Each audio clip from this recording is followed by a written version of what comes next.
Assalamualaikum warahmatullahi wabarakatuh. Perkenalkan, nama saya Muhammad Coban dengan NIM 24101252125. Program studi pendidikan guru sekolah dasar dari kelas 1A dari Universitas Lambung Mangkurat. Di sini saya akan membacakan rangkuman materi tentang bab 2 mengenai aspek-aspek perkembangan. Aspek-aspek perkembangan. A. Perkembangan fisik pada manusia, disebut juga pertumbuhan biologis atau biological growth, merupakan salah satu aspek penting dari perkembangan individu. Perkembangan fisik manusia meliputi perubahan-perubahan dalam tubuh, perubahan-perubahan dalam cara-cara individu dalam menggunakan tubuhnya, serta juga perubahan dalam kemampuan fisik. Organ manusia terbentuk pada masa prenatal atau waktu di dalam kandungan. Perkembangan fisik meliputi 4 aspek, yaitu sistem saraf yang sangat mempengaruhi kecerdasan dan emosi. Yang kedua ada otot mempengaruhi kekuatan dan kemampuan motorik. Yang ketiga kelenjar endokrin memunculkan tingkah laku baru seperti pada saat remaja ada perasaan senang aktif dan satu kegiatan yang terdiri dari lawan jenis. 4. Struktur fisik atau tubuh meliputi tinggi, berat, dan proporsi.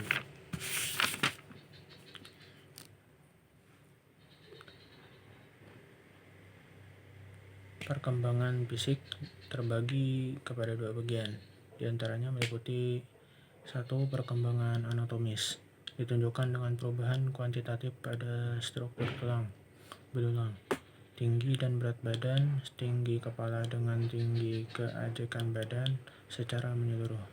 2. Perkembangan fisiologis, ditandai dengan perubahan sistem kerja hayati seperti konstruksi otot, peredaran darah dan pernapasan, persarapan, sekresi kelenjar, dan pencernaan. Perkembangan fisik memiliki 2 aspek utama, yaitu aspek anatomis dan fisiologis. Aspek anatomis berkaitan dengan perubahan kuantitatif pada struktur tulang, indeks tinggi dan berat badan, dan proporsi antar bagian. Laju perkembangan anatomis diantaranya meliputi tulang-tulang pada masa bayi berjumlah 270 yang masih lentur berpori dan persambungannya masih longgar pada awal remaja menjadi 350 atau berdiferensiasi fungsi, dan 200 integrasi persenyawaan dan pergeseran. B. Berat badan dan tinggi pada waktu lahir antara 2-4 kg dan 50-60 cm. Pada masa kanak-kanak 12 kg sampai 15 kg dan tingginya 90 sampai 120 cm. Pada masa remaja awal 30 beratnya mencapai 30 sampai 40 kg dan tingginya sekitar 140 sampai 160 cm. Selanjutnya kecepatan berangsur menurun. C. Proporsi tinggi kepala dan badan pada masa bayi dan anak-anak sekitar 1:4 dan menjelang dewasa 1:8 atau 0. Perkembangan fisiologis berkaitan dengan sistem kerja hayati seperti konstruksi otot, peredaran darah, pernapasan, saraf, dan kelenjar pencernaan.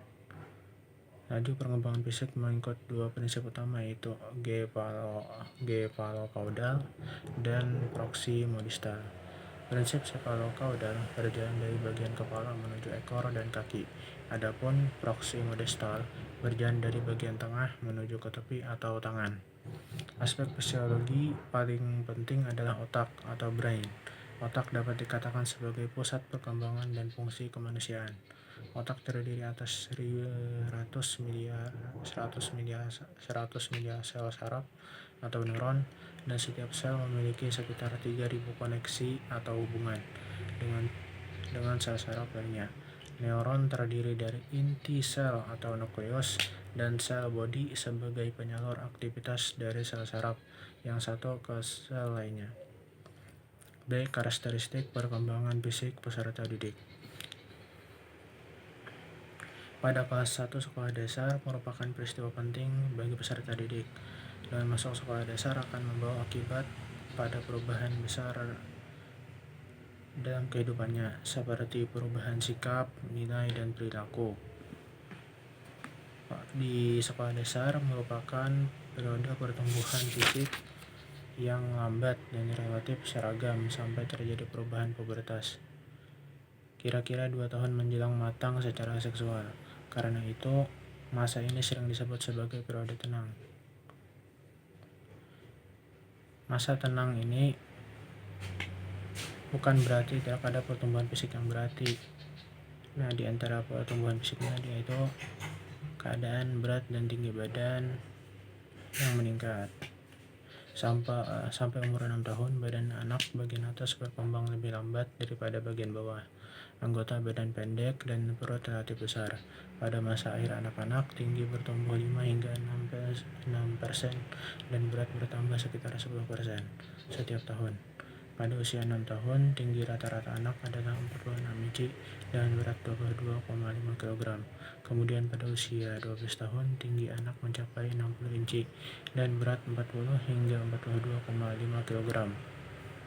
Jadi pada masa ini perkembangan berat badan lebih banyak daripada panjang badannya. Kaki dan tangan lebih panjang, dada dan panggul lebih besar.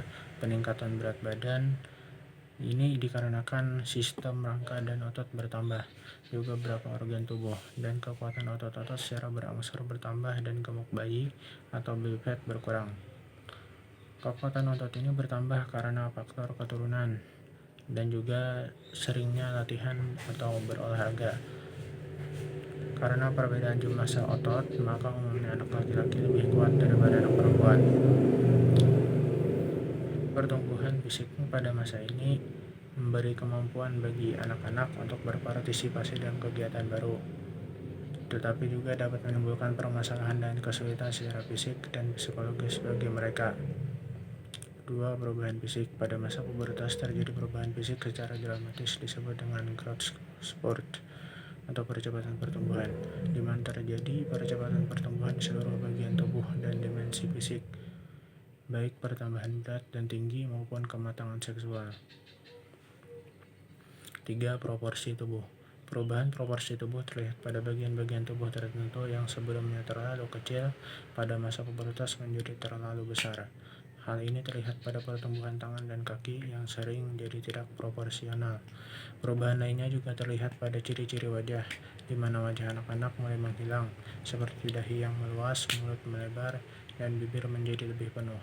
Di samping itu, pada struktur rangka terjadi percepatan pertumbuhan otot, sehingga terjadi pengurangan lemak dalam tubuh. Perkembangan otot kedua jenis terjadi dengan cepat, akan tetapi perkembangan anak laki-laki lebih cepat karena memiliki lebih banyak daya otot.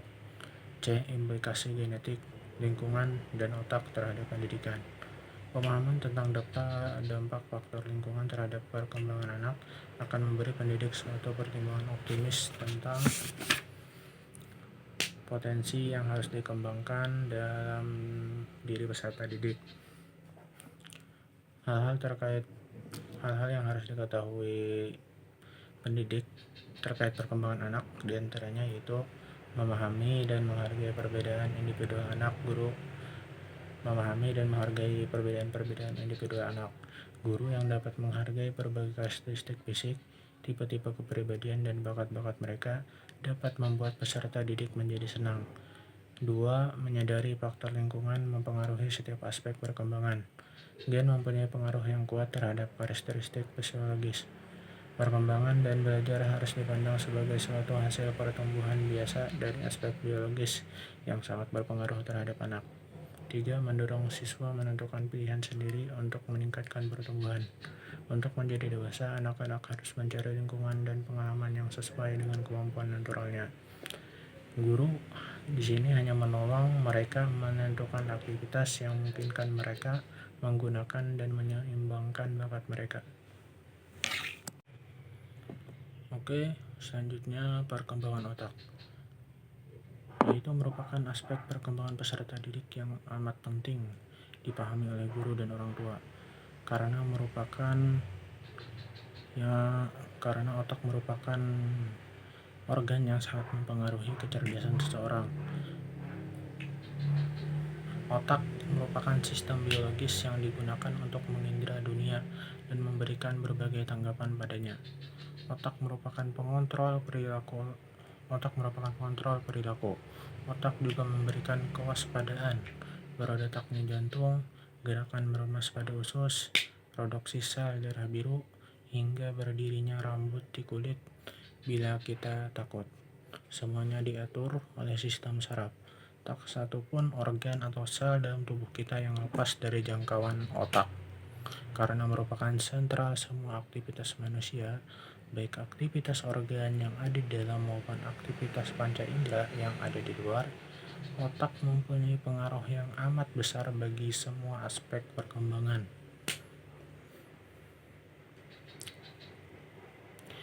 Jadi, meski otak hanya seberat 1,2 kg atau 2% saja dari berat seluruh tubuh, ia mempunyai peranan yang amat penting dalam mengendalikan seluruh fungsi tubuh, seperti mengingat, konsentrasi, berpikir, emosi, tingkah laku, dan sebagainya. Otak mengatur itu semua. Otak adalah satu-satunya bagian tubuh yang paling berkembang dan secara otomatis dalam mempelajari dirinya sendiri. Otak dapat bertahan hingga 100 tahun apabila dirawat dengan baik.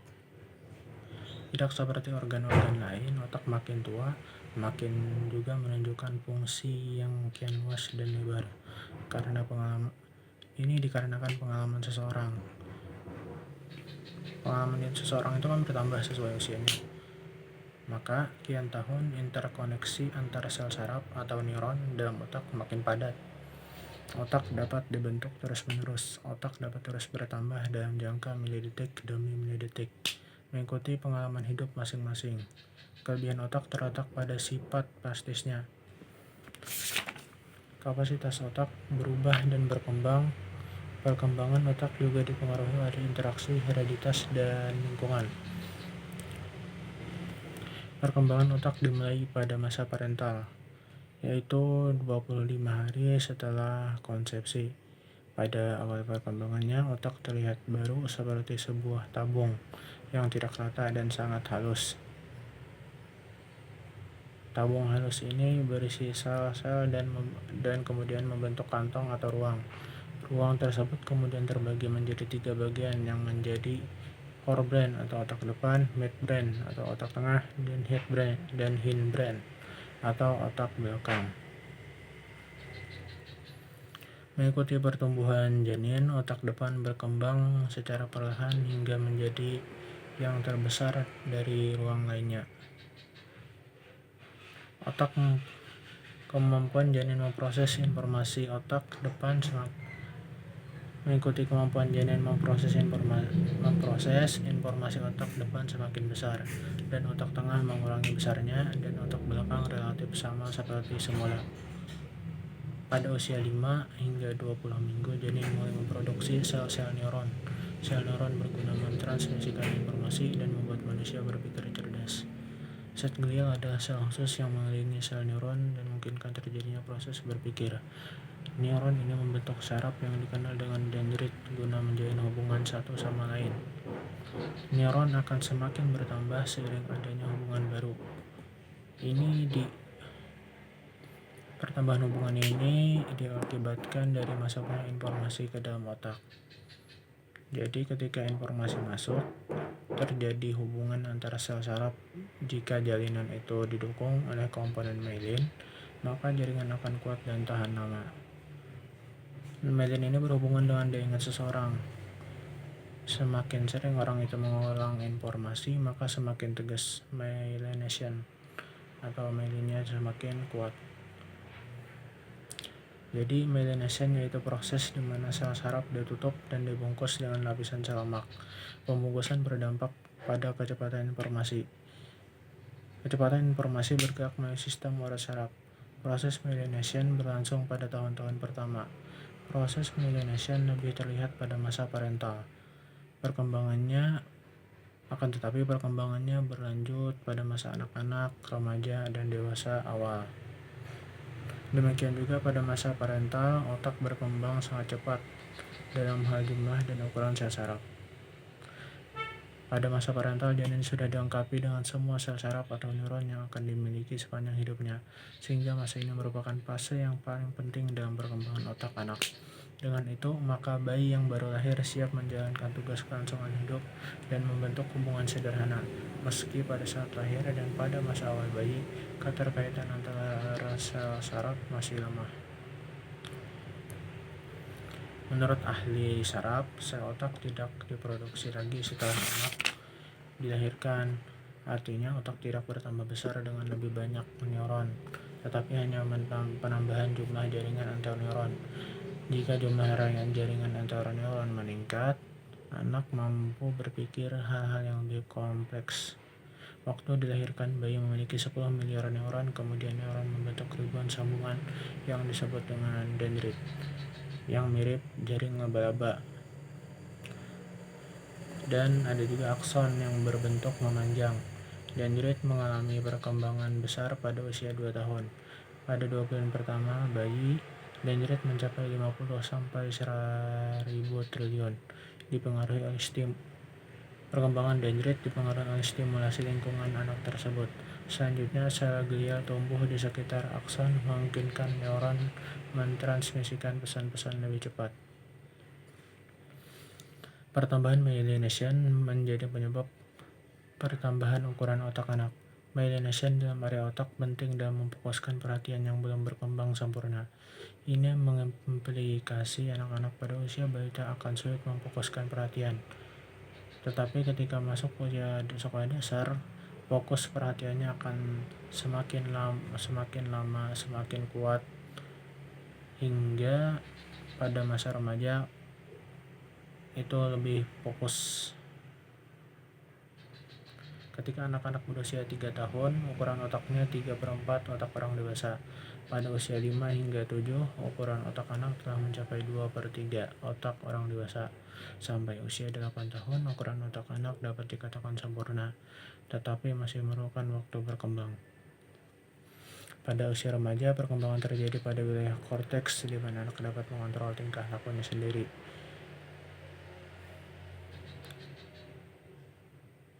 Pada masa remaja juga terjadi reorganisasi lingkaran saraf frontal lobe atau belahan otak bagian depan sampai pada belahan atau celah sentral.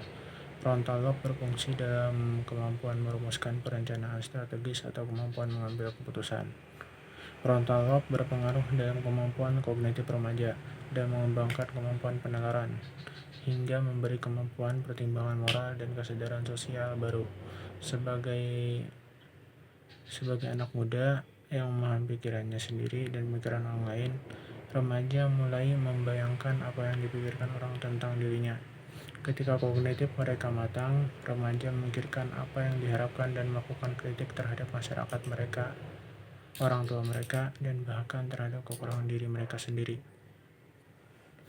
Ini menjadikan remaja mampu membuat pertimbangan dan melakukan perdebatan sekitar topik-topik abstrak tentang manusia, kebaikan dan kejahatan, kebenaran dan keadilan. Dan jika pada masa anak-anak mereka membayangkan Tuhan ada di awan, pada masa remaja mereka mulai mencari konsep yang mendalam tentang Tuhan dan eksistensinya. Otak anak mempunyai kemampuan menyusun ribuan sambungan antar neuron, namun kemampuan itu berhenti pada usia 10-11 tahun. Apabila tidak digunakan, maka otak harus diiringi dengan peluang-peluang untuk mengalami suatu dunia yang makin luas. Maka di sini tugas pendidik yaitu memberi kesempatan peserta didik untuk menguasai keterampilan yang memungkinkan otaknya anak-anak itu berkembang. Maka pembelajaran harus lebih condong untuk anak mencari dan meneliti apa yang dikehendakinya, baik di museum, rumah, dan sekolah, di buku, majalah, dan gambar, sehingga anak-anak itu memperoleh yang dikehendakinya. Ini akan mendorong anak berpikir, mengamati, dan merenungkan dan menemukan secara kreatif.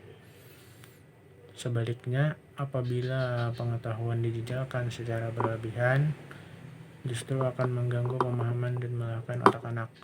Ini dapat mematikan kecerdasan otak yang seharusnya adalah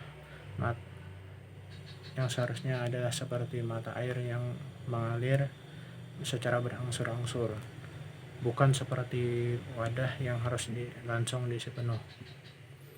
Menurut Gabriel Kamir. Bahkan Muhammad Mandi al-Istanbuli tahun 2006 mengatakan otak yang bagus bukanlah otak yang penuh sesak, tetapi otak yang sehat. Pendidikan harusnya merupakan upaya mengembangkan potensi anak, melatih pengamatan dan pengambilan keputusan, memperluas imajinasi dan juga memperdalam pemahaman, dan memperkuat konsentrasi. Sekian tugas PDW dari saya. Salah hilap mohon maaf. Assalamualaikum warahmatullahi wabarakatuh.